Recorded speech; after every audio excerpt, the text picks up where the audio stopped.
My new CEO demoted me to the mailroom out of jealousy. He thought I'd fade away, but the empire I built in secret ended his career. The fluorescent lights hummed overhead as I pushed the mail cart down the sterile hallway of Meridian Tech's executive floor. My hands, which once wrote code that powered Fortune 500 companies, now sorted through interdepartmental memos and junk mail. 15 years of dedication reduced to this, the vindictive punishment of a man who felt threatened by what he couldn't understand. "Morning, Diana," Marcus Wright, our newly appointed CEO, called out with fake cheerfulness as I passed his corner office. "Those quarterly reports better be properly sorted this time." I didn't look up. I didn't give him the satisfaction of seeing my face. Instead, I kept pushing my cart, letting the squeaky wheel punctuate the silence. Behind me, I heard his smug chuckle, the sound of a man who thought he'd won. What Marcus didn't know, what none of them knew, was that every mail delivery to the executive floor was also an opportunity. Each squeaky roll of my cart past their offices was another chance to observe, to listen, to gather intelligence that would prove invaluable in the months to come. Because while they saw a demoted senior developer pushing mail, I saw something else entirely. The final pieces of a plan 5 years in the making. It had started long before Marcus arrived with his MBA and his buzzwords about corporate restructuring. Back when I was still leading Meridian's core development team, I'd seen the signs, the slow erosion of innovation, the gradual shift toward short-term profits over long-term stability. I'd watched good people get pushed out, replaced by yes-men who knew how to talk about technology but not how to build it. So, I'd started planning, not out of revenge. Revenge is too simple, too emotional. No, I had started planning because I saw an opportunity. While Meridian's leadership focused on quarterly earnings and stock buybacks, I focused on the future. "Ms. Walker," a quiet voice called out. I turned to see James, one of my former junior developers, looking uncomfortable in his newly pressed suit. "I'm sorry about what happened. The demotion, it wasn't right." I smiled softly. James was one of the good ones. "Everything happens for a reason," I said, continuing my rounds. He had no idea how true those words were. 5 years ago, while still heading the development team, I'd started working on something in my spare time, a new kind of system architecture, one that could revolutionize how enterprise software handles data processing and security. Meridian's board had dismissed it as too experimental when I'd presented it. Marcus's predecessor had patted my head and told me to focus on realistic goals. So, I did exactly that. I focused on building something of my own. The irony was delicious. Every day they forced me to spend in the mailroom was another day I could observe their operations without suspicion. Every degrading comment about my new role was another reminder of why I'd chosen to keep my startup, Nova Systems, completely secret from everyone at Meridian. As I pushed my cart into the break room, I overheard 2 executives talking in hushed tones. "The board's getting nervous," one whispered. "The new cloud platform isn't performing as promised. We're losing clients." "Marcus says he's got it under control," the other replied, not sounding convinced. I suppressed a smile. Of course, the platform wasn't performing. They'd gutted the original architecture, my architecture, and replaced it with a flashy but fundamentally flawed system. What they didn't realize was that their biggest clients were already quietly talking to Nova Systems about an alternative. My phone buzzed in my pocket. A message from Kate, my co-founder at Nova. Final paperwork filed. IPO announcement set for tomorrow morning. You ready? I glanced at my reflection in the break room window. The woman staring back at me didn't look like a typical tech founder. No designer clothes, no power suits, just simple slacks and a button-up shirt, graying hair pulled back in a practical bun, exactly how they expected their mailroom lady to look. "Ready?" I typed back. "See you at the office tonight." The office was a converted warehouse in the industrial district, where, for the past 5 years, I'd been building something that would make Meridian's technology look like a flip phone in the age of smartphones. While they'd been forcing me into irrelevance, I'd been quietly assembling a team of the best developers in the industry, many of them former Meridian employees who had been similarly pushed aside. We hadn't just built a better system, we'd built the future. As I finished my morning mail rounds, Marcus stepped out of his office, straightening his expensive tie. "Diana," he called out, that same condescending smile on his face. "Since you're heading to the lobby anyway, be a dear and pick up my dry cleaning, would you?" I nodded politely. "Of course, Mr. Wright." He turned to walk away, then paused. "You know, I never understood why you stayed after the demotion. Most people would have quit." I looked at him directly for the first time that day. "I believe in seeing things through to the end, Mr. Wright." He laughed, that sharp, dismissive sound I'd grown so familiar with. "The end, Diana. This is your end. This is what loyalty gets you in the real world. The sooner you accept that, the happier you'll be." I watched him walk away, his Italian leather shoes clicking against the polished floor. In less than 24 hours, those same shoes would probably scuff that same floor as he ran from reporter to reporter, trying to explain how his company's obsolete senior developer had just become his biggest competitor. That evening, as I left Meridian's offices for what I knew would be the last time, I took one final look at the building I'd called home for 15 years. The security guard gave me a sympathetic smile as I walked out, the same smile I'd been getting since my demotion 3 months ago. "Good night, Miss Walker," he called out. "See you tomorrow." I smiled back. Tomorrow's going to be different, Carl, for all of us. The drive to Nova's headquarters took exactly 28 minutes. I'd made this journey every evening for the past 5 years, leaving Meridian's corporate politics behind and stepping into a world where innovation still mattered, where ideas were valued more than titles. As I pulled into the parking lot, I saw the lights were still on. Through the large windows, I could see my team, brilliant minds from around the world, all brought together by a shared vision, and in many cases, a shared experience of being underestimated and overlooked. Kate met me at the door, tablet in hand, excitement barely contained. "Everything's ready," she said, falling into step beside me. "Press releases are queued, SEC filings are complete, and the trading floor is prepped for tomorrow's opening bell." I nodded, taking in the busy scene before me. Developers were running final system checks, PR teams were reviewing statements, and legal was doing one last review of all documentation. The energy was electric. "Any word from our friends at Meridian?" I asked, heading toward my office. Kate's grin widened. "Not a peep. Their entire executive team is focused on tomorrow's board meeting. Marcus is apparently planning to announce another round of strategic restructuring." I sat down at my desk, running my fingers over the smooth surface. Such a contrast to the mail card I'd been pushing just hours ago. How many of their clients have signed with us? 17 of their top 20, Kate replied. "All ready to switch over the moment we go live. The migration protocols you designed are already in place. It'll be seamless." I opened my laptop, checking one last time that everything was in order. On the screen, lines of code scrolled past, the same code Meridian had dismissed as too experimental 5 years ago, the same code that would, by this time tomorrow, be worth billions. "What about the patent rights?" I asked, though I already knew the answer. Kate's smile turned slightly wicked. "All registered under Nova Systems, filed long before you signed Meridian's new IP agreement.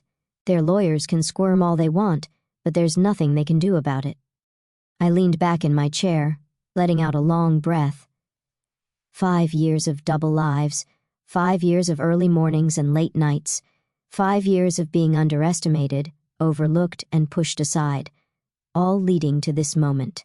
"Send out the all-hands message," I said. "I want to talk to everyone before tomorrow." 10 minutes later, I stood before my team, over 200 people, all gathered in our main workspace. The contrast between this and Meridian's sterile corporate environment couldn't have been starker.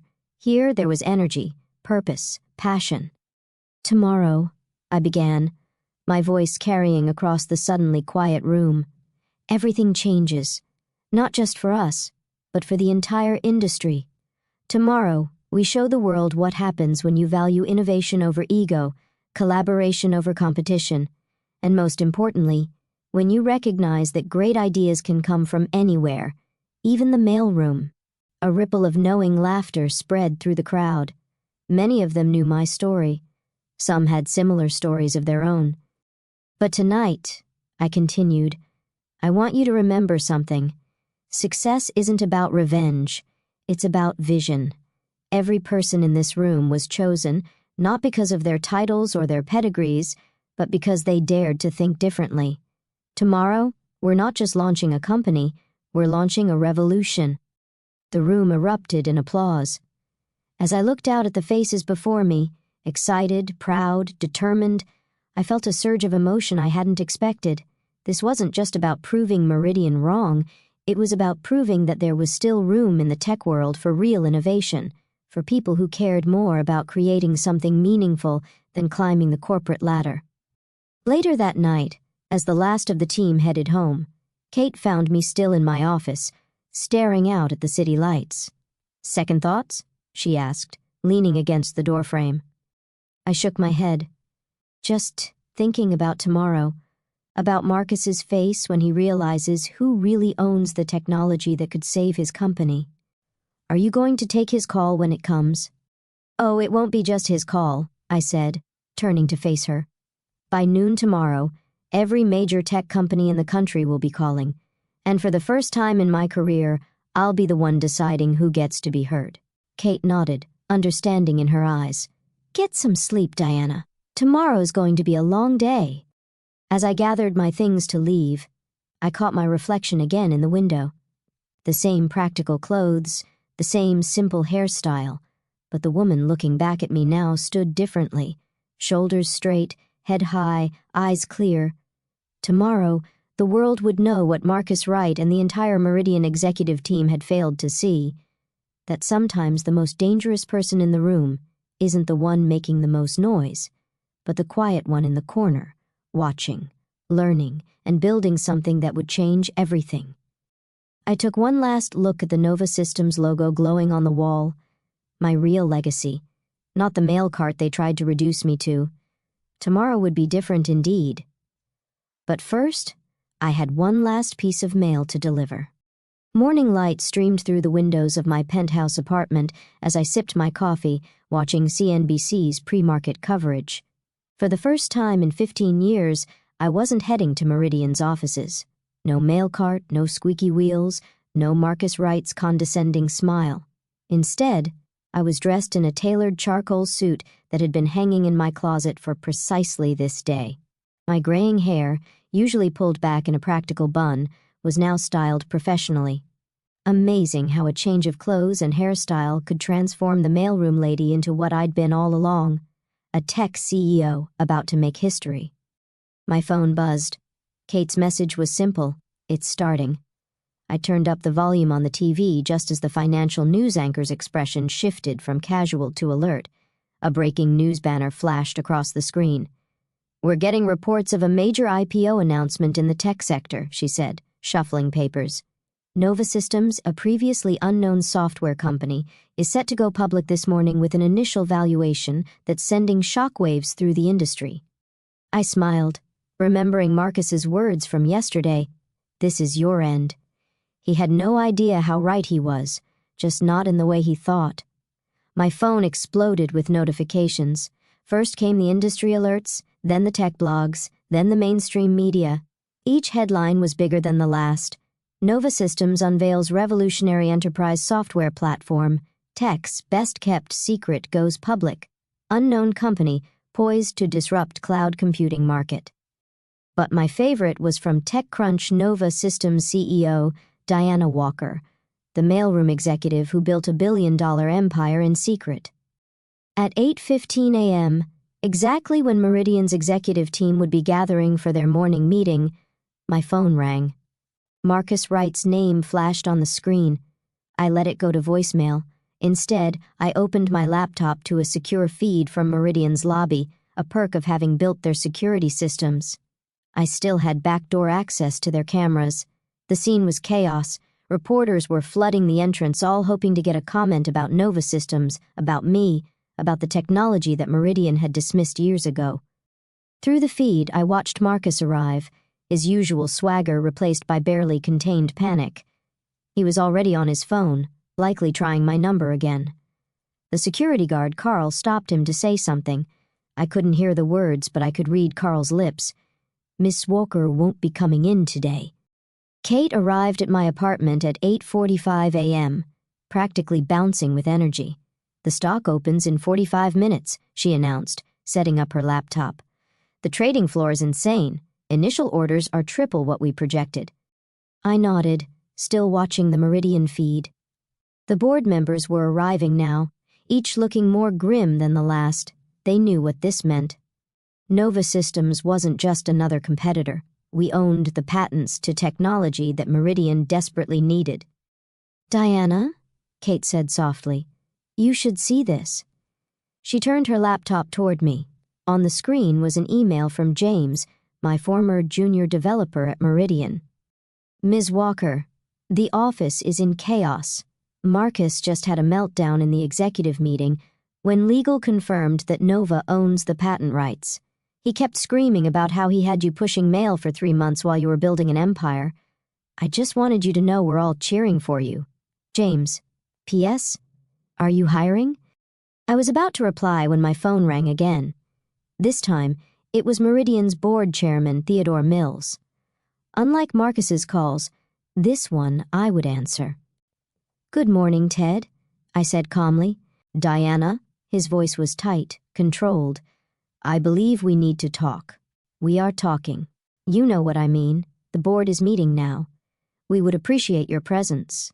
I let the silence stretch for a moment. The same board that approved my demotion to mailroom clerk? That was a regrettable decision. One we're prepared to rectify immediately. Name your terms. I glanced at Kate, who was showing me the latest pre-market numbers. Nova's valuation had just crossed $10 billion. "My terms," I said, keeping my voice level. "Ted, I don't think you understand. I'm not looking for a better position at Meridian. I'm not looking for an apology. I'm not even looking for revenge. I'm looking forward, something Meridian stopped doing a long time ago." "We can match any offer," he said quickly.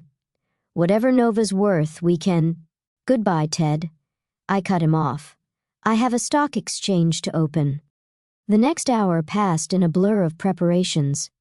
A car was waiting to take us to the exchange. Kate handled last-minute press inquiries while I reviewed my remarks. But before we left, I had one last piece of business to attend to. I opened my email and composed a message to Meridian's all-staff list, an address I technically shouldn't still have access to. But then again, I'd built their email system too.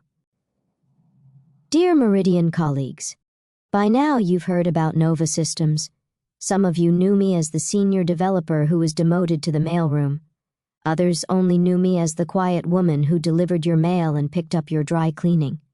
What none of you knew was that every day I spent pushing that mail cart was another day I spent learning who really drove innovation at Meridian, learning who had the courage to think differently, learning who treated people with respect regardless of their title. Nova Systems is now accepting applications. We hire based on talent, creativity, and character, not titles or pedigrees. You know where to find us. Warmest regards, Hiabrihe, Diana Walker, CEO, Nova Systems. I hit send just as Kate announced it was time to leave. In the car, watching the city speed by, I thought about how different this commute was from my usual morning drive to Meridian. Same streets, same traffic, but everything had changed. At the stock exchange, the energy was electric.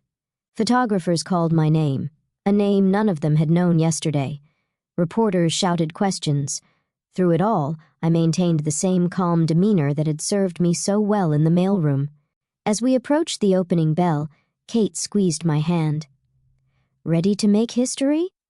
I nodded, thinking about the long road that had led here, the late nights coding while others slept, the quiet recruitment of talented developers who'd been overlooked, the careful planning and perfect patience. The bell rang. Nova Systems was officially public. Within minutes, the stock price had doubled. By lunch, it had tripled.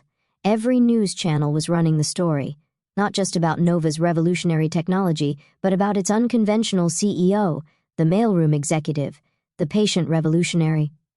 Back at Meridian, Marcus Wright was discovering exactly what it meant to underestimate the wrong person.